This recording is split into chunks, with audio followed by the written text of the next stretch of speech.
Ladies and gentlemen, is final part XC60 Volvo.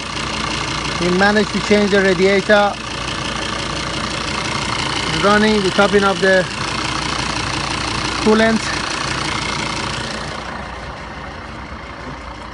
That's the Euro carport radiator. This is the best one, made in Germany. That's the old one.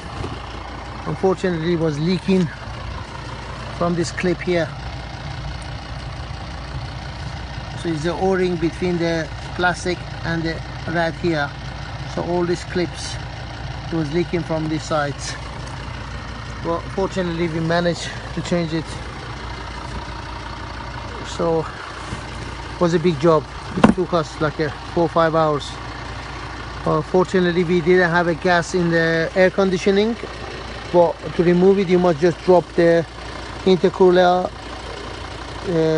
air conditioning rad, radiator, everything all together. Or make sure if you got a gas inside, you should not release the gas in the atmosphere. So thanks for watching. Thank you. Bye bye.